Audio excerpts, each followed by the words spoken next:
নমস্কার বন্ধুরা, কেমন আছো সবাই? আশা করি সবাই খুব ভালো আছো। সৌমিলি জীবন কথায় তোমাদের সবাইকে স্বাগত। তো দেখো আজকের ওয়েদারটা কিরকম, একদম পুরো কুয়াশা ড্যাম ওয়েদার হয়ে আছে। সকাল 9:30টার মতন বাজে, এখনো কি কুয়াশা, ঠান্ডা, মারাত্মক ঠান্ডা লাভ করেছে। তো আমি ইলেকট্রিক কেটলিতে গরম জল বসিয়ে দিলাম খাওয়ার জন্য, আর এদিকে হচ্ছে চায়ের জল ফুটছে। আমার আর মেয়ের মারা নেই, মারা গেছে হচ্ছে একটু বাইরে গেছে ডাক্তার দেখাতে। তো মেয়ে সকালবেলা এই চা খাওয়া জল খাওয়া নিয়ে এত দুষ্টুমি করে, ও খাবে না, সোনারে মারে করে ওকে তুলে তারপরে খাওয়াতে লাগে। তো যাই হোক, ওকে খাইয়ে নিয়ে তারপরে আমি ভাত বসিয়ে দিলাম। প্রেশারেই ভাত বসালাম আজকে। তো ভাত বসিয়ে আমি যাব আবার পোস্ট অফিসের জন্য। সকাল থেকে তাড়াতাড়ি করছি। তো পোস্ট অফিসে চলে এসেছি। পোস্ট অফিসে আজকে এত ভিড়, বাপরে কতক্ষণে কাজ হবে জানি না। আমাদের ময়নাগুড়ি পোস্ট অফিস না ভীষণ স্লো, মানে এত স্লোতে চলে। তো যাই হোক, অনেকক্ষণ লাগলো। তো তারপরে আমি বাড়ি চলে আসলাম।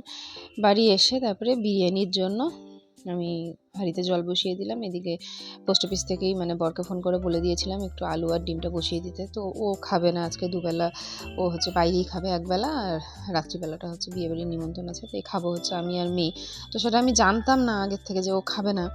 তো মানে আমি বাড়ি আসার পরে বলছে যে খাবে না, তো আমি সেই হিসাবে ওর আন্দাজও মানে আলু ডিম সব কিছুই নিয়ে নিয়েছিলাম। যাই হোক, তো আমি আজকে জমিয়ে খাবো। আমার আবার বিরিয়ানি খেতে ভীষণ ভালো লাগে, সে যে কোনো বিরিয়ানি হোক, মানে বিরিয়ানির যে গন্ধটা সেটাই আমার ভীষণ ভালো লাগে।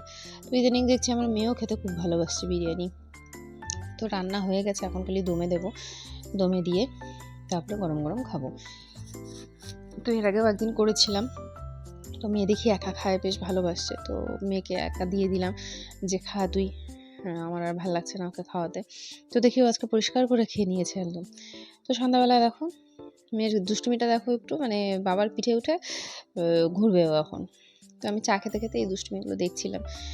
তো তারপরে হচ্ছে ওকে নিয়ে একটু পড়তে বসলাম। ও মানে ভিডিওটা যেহেতু অন করা, ও মোবাইলের দিকেই তাকিয়ে আছে, লেখার দিকে কোনো মন নেই। দেখো মানে মোবাইলের দিকেই ওর পুরো মনটা হচ্ছে, ধ্যান জ্ঞান সারাদিনের মোবাইলের দিকে। তো তারপরে ওকে একটু সন্ধ্যাবেলায় ছানা করে দিলাম। তো ও আলাদা বাটিতে খাবে না, এই ছানা বাটিয়েছি যে গামলাটা ওটার মধ্যেই খাবে। খাচ্ছে তো না, এক ফোঁটাও খায়নি একা একা। তো আমাকে খাইয়ে দিতে হবে।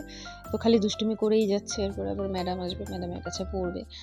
তো আর ভাল লাগছে না। যাই হোক, রাত্রিবেলায় মেয়ে আর আমি আবার বিরিয়ানি নিয়ে বসে পড়লাম। তো আজকের মতন ভিডিওটি, খুব ছোট্ট একটা ভিডিও, এখানেই শেষ করছি। দেখা হবে আবার নেক্সট ভিডিওতে।